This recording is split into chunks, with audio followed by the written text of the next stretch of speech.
2장 1절부터 5절까지 말씀입니다. 고린도전서 2장 1절부터 5절까지 말씀입니다.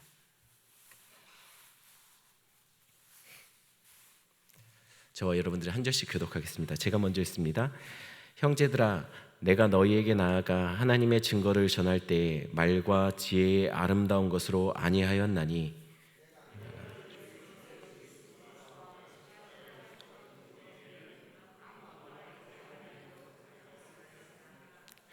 내가 너희 가운데 거할 때에 약하고 두려워하고 심히 떨었노라.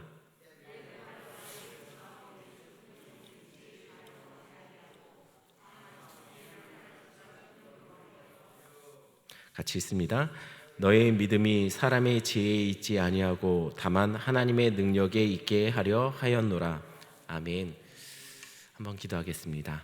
하나님, 우리 성도들 이 자리에 모여서 함께 말씀 보고 또한 기도의 자리로 갑니다. 주여 붙잡아 주셔서 말씀 들을 때 하나님의 뜻을 발견하게 하여 주시고, 기도할 때 하나님의 음성 듣고 아버지 하나님, 우리의 삶에 아버지 하나님 하나님의 마음이 아버지 하나님 그렇게 부어지는 시간 되게 주님 도와주시옵소서. 기도하는 것들마다 하나님 신실하게 응답하여 주시고, 하나님 작은 신음에도, 우리 성도들의 작은 신음에도 하나님 응답하여 주시옵소서. 감사를 드리며 예수님의 이름으로 기도드렸습니다. 아멘. 며칠 전부터 우리는 고린도전서를 다루고 있습니다. 고린도서를 다루면서 먼저 우리는 고린도라는 지역에 대한 이해를 가질 필요가 있을 것 같습니다. 고린도는 지리적으로 보면 동서남북이 연결되어 있는 교통의 요지였습니다. 또한 고린도는 상업이 잘 발달된 아주 활발하게 일어난 그런 항구 도시이기도 합니다. 자, 상업이 활발하고 항구 도시라면, 무역이 활발하게 일어나는 항구 도시라면 자연스럽게 나타나는 당시에 현상이 있습니다. 그건 우상숭배와 음란함과 방탕함입니다. 도시 지역보다 지금도 어촌에 가면 우상숭배하는 문화가 더 강력하게 자리 잡고 있는 것을 우리는 볼 수 있습니다. 이렇게 배 같은 데 보면은 이렇게 대나무 같은 거 많이 서 있죠. 그리고 어촌 지역에 가면 점집이나 무당들이 그렇게 많습니다. 아무래도 이렇게 먼 항해 때문에 걱정하는 사람들의 마음이 무언가 신을 의지하고 그러려는 마음들이 아마 그렇게 된 것으로 보입니다.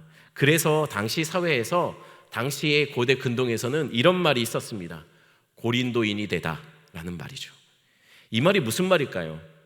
이 말은 이런 말입니다. 어떤 외국인이 한국에 오래 살면 가장 빨리 배우는 말이 빨리빨리라고 하죠.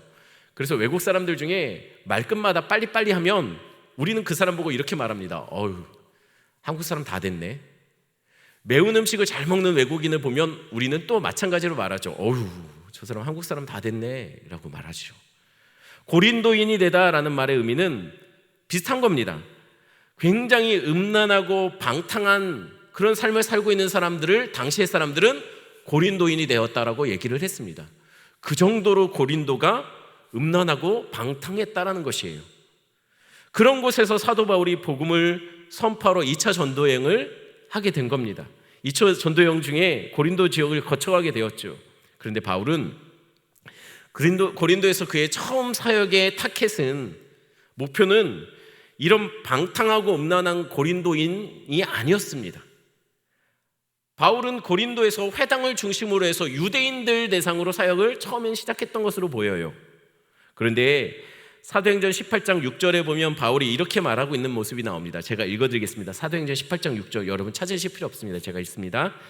그들이 대적하여 비방하거늘 바울이 옷을 털면서 이르되 너희 피가 너희 머리로 돌아갈 것이요 나는 깨끗하니라. 이후에는 이방인에게로 가리라 하고.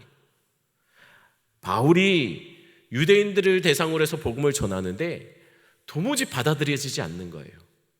받아들여지지 않을 뿐만 아니라 그들이 바울을 대적하고 그들이 바울을 힘들게 계속했던 것 같습니다. 그러자 바울이 이렇게 말을 하는 거였어요. 옷을 털면서, 그래, 너희 피는 이제 너희에게 돌아갈 것이다. 나는 모른다. 난 이제부터 이방인에게 가서 복음 전하는 거다 라고 말하고 툭툭 털고 나와버렸어요. 그러자 이번에는 유대인들이 바울을 대적하여 그를 총독에게 고발합니다. 그리고 법정에 세우는 거죠. 그러나 고린도의 그 지역을 총괄하던 총독의 입장에서는 이 상황이 좀 난처했나 봅니다. 왜냐하면 고린도 지역은 수많은 인종, 수많은 문화들이 어울려서 살고 있는 지역인데, 이 지역에서 유대인들이 종교적인 문제로 바울을 고발했지 않습니까? 그러면 이게 사실은 그 많은 민족 중에 한 민족의 문화와 전통과 종교적인 문제인 거예요. 그걸 자기가 굳이 나서서 간섭하다 보면 이 많은 지역의 여러 문화들을 어떻게 다 그 맞게 자기가 하겠습니까? 그래서 총독이 너희 문화와 너희 법은 너희들이 알아서 해라 라고 쫓아내버려요. 그러자 이들이 화가 났나 봅니다. 이들이 분을 참지 못하고 바울이 사역했던 그 복음의 센터와 같은 역할을 했던 회당을 관리하던 회당장, 그 회당장이 소스데네를 잡아서 굿하기 시작한 거예요. 이런 상황이 되니 바울이 어떻게 거기서 더 사역을 할 수 있겠습니까? 그래서 바울이 다른 곳으로 이동한 것이죠. 이 점에서 볼 때 바울은 고린도에서 사역이 그렇게 호락호락하지 않았던 것으로 보입니다.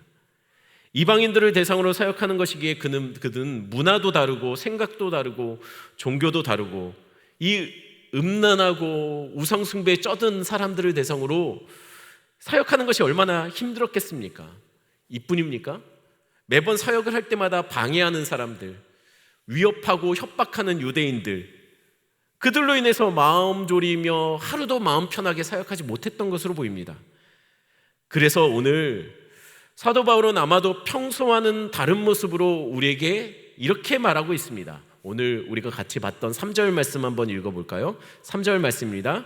내가 너희 가운데 거할 때 약하고 두려워하고 심히 떨었노라. 아마도 그래서 그랬나요? 우리가 알고 있는 바울의 모습과는 전혀 다릅니다.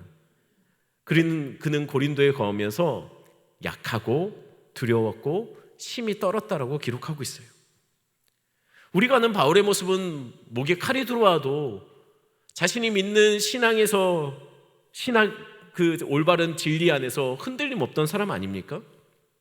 그런데 오늘 바울은 의외로 약한 모습을 보이고 있는 것이죠. 하긴 바울도 왜 안 힘들고 왜 걱정이 없었겠습니까? 그도 유대인들의 위협이 왜 안 두려웠겠습니까? 그도 음란하고 우상숭배에 가득한 고린도에서 복음을 전한다는 것이 매번 무거운 짐처럼 다가왔을 겁니다. 그런데 이상한 것은 이런 지역에서 바울은 무려 1년 반 동안이나 사역했다는 것이에요. 그리고 이곳에서 제법 많은 복음의 열매를 거둘 수 있게 되었다는 것이죠. 그렇다면 도대체 바울이 가졌던 이 두려움과 걱정의 정체는 무엇이었을까요? 그리고 무엇이 그를 이곳에서 복음 전도자로 그럼에도 불구하고 끝까지 버티며 복음의 열매를 거둘 수 있게 하였을까요? 그가 이곳에서 계속 머물며 많은 복음의 열매를 맺을 수 있었던 이유는 첫 번째로 아마 그가 의지한 것이 언변이 아니라 복음의 능력이었기 때문이었을 것입니다. 1절 말씀 제가 읽어드립니다.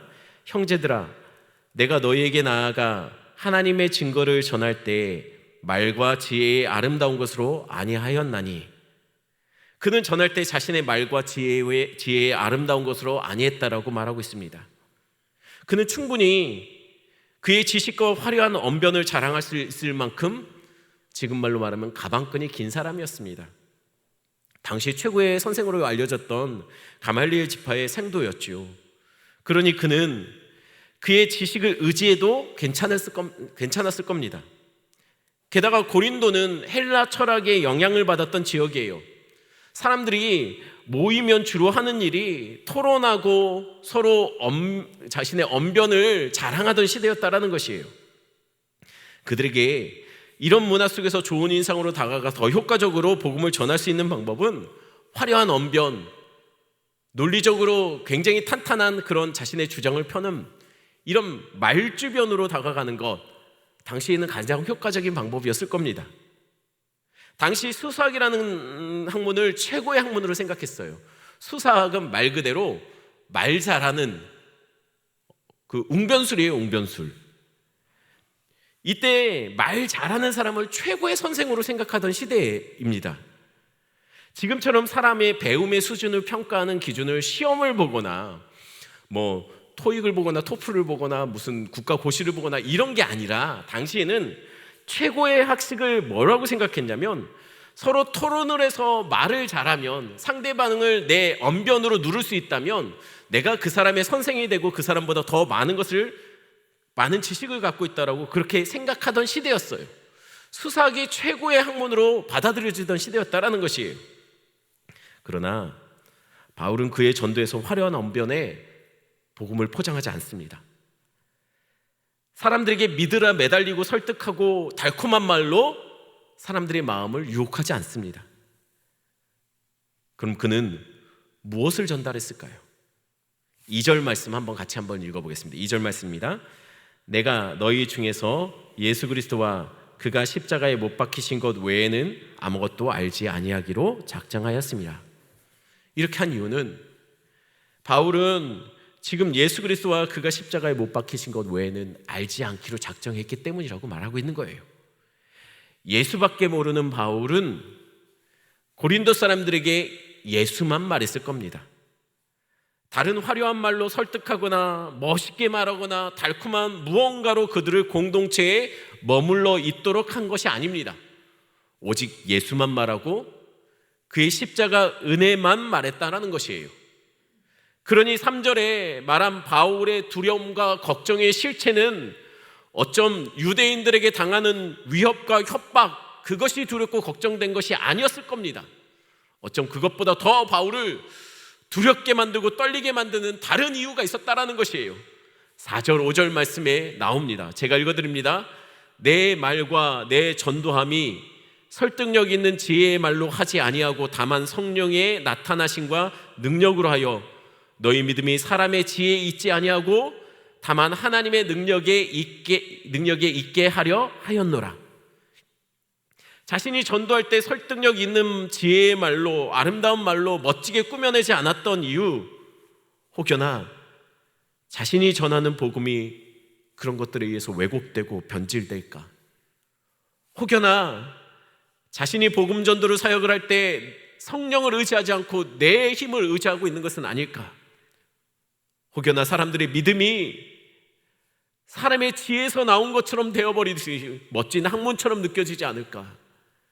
그것이 그는 걱정되었다라는 것이에요. 그것이 두려웠다는 것이에요. 내가 주님의 복음을 전하면서 혹여나 내 지혜, 어떤 사람들이 느껴질 때 학문처럼 이것이 여겨지거나 믿음이 성령의 능력이 아닌 그럴듯함에 포장되어지는 것, 그것이 그가 갖고 있는 그 두려움의 실체였다라는 것이죠. 5절 말씀 같이 한 번만 더 읽겠습니다. 너희 믿음이 사람의 지혜에 있지 아니하고 다만 하나님의 능력에 있게 하려 하였노라. 우리의 믿음은 사람의 지혜에서 나오는 것이 아닙니다. 하나님의 능력에서 나옵니다. 하나님이 우리 오산 제일교회를 이곳에 두신 이유는 우리로 하여금 주변 이웃들에게 복음을 전할 사명을 우리에게 주셨기 때문입니다. 그렇다면 우리가 가져야 할 태도도 이와 같아야 한다라고 생각합니다. 화려한 행사, 재정이 많이 들어간 전도 프로그램이 아니라 그럴듯하고 세련된 눈에 보이는 무언가로 어필하기보다는 투박하지만 거칠지만 예수 그리스도와 그의 십자가만 전하는 우리 교회가 되기를 간절히 소원합니다. 우리 교회 강단의 설교들이 오직 예수 그리스도와 십자가만 전하는 강단이 되기를 바랍니다. 그래서 오산 제일교회 가면 사람들이 지겹도록 십자가와 예수 그리스도만 듣고 온다라는 소문이 나는 그런 교회가 되었으면 좋겠습니다. 그 교회 갔더니 식당에 국수가 그렇게 맛있어, 이런 소문만 나는 교회가 아니라 우리 교회는 말씀이 맛있는 교회, 복음밖에는 못 듣는 교회, 막 교회에 이것저것 소문이 들리는 교회가 아니라 예수 그리스도의 소문만, 그의 십자가만 자랑하는 그런 교회 되는 우리 교회가 되기를 간절히 축원합니다. 그러니 우리 교회의 걱정과 고민과 근심거리는 혹여나 우리가 자꾸만 예수 그리스도 십자가를 다른 것으로 막 포장하고 다른 것으로 대신하게 하려고 하는 우리 안에 계속 올라오고 있는 우리의 의와 우리가 갖고 있는 어떤 사람의 지혜를 드러내고 싶어하는 마음들, 그런 마음들이 생길까 걱정하는 교회, 늘 근심하는 교회, 그래서 늘 다시 십자가 앞에 엎드려 하나님 나는 아닙니다, 당신만 드러나십시오 라고 늘 그렇게 기도하는 교회, 그래서 성령이 우리 교회를 사로잡아 이 주변의 사람들에게 복음을 드러내는 그런 교회가 되기를 간절히 축원합니다. 오늘 말씀 생각하시면서 함께 기도하는 시간을 갖겠습니다. 특별히 기도할 때 최근에 조금 수그러들었던 코로나가 다시 확산되고 있습니다. 좀 안타까운 것은 지금 교회들 안에서 계속 이렇게 확진자들이 많이 나오고 있다는 것이에요. 저는 이것을 볼 때마다 마음에 안타까움이 있습니다. 혹여나 이런 문제들로 인해서 복음이 가려질까, 혹여나 이것 때문에 우리가 앞으로 복음을 전할 때마다 사람들의 마음이 불편하게 될까 걱정돼요. 제일 듣기 싫은 소리가 그 얘기예요. 어쩌면 교회가 제2의 신천지와 같은 사태가 벌어질지 모르겠다. 아니 왜 우리를 하필 신천지와 비교를 합니까? 안타까워요. 어찌됐든 기도할 때 하나님 교회 내에 더 이상 확진자가 나타나지 않도록 주님 이 모든 것들을 진정시켜 주시고 빨리 완화시켜 주시고, 그래서 우리 성도들도 마음껏 교회에 와서 예배할 수 있는 그때 만들어 달라고 위에서 기도하시길 바랍니다. 위에서 기도하시고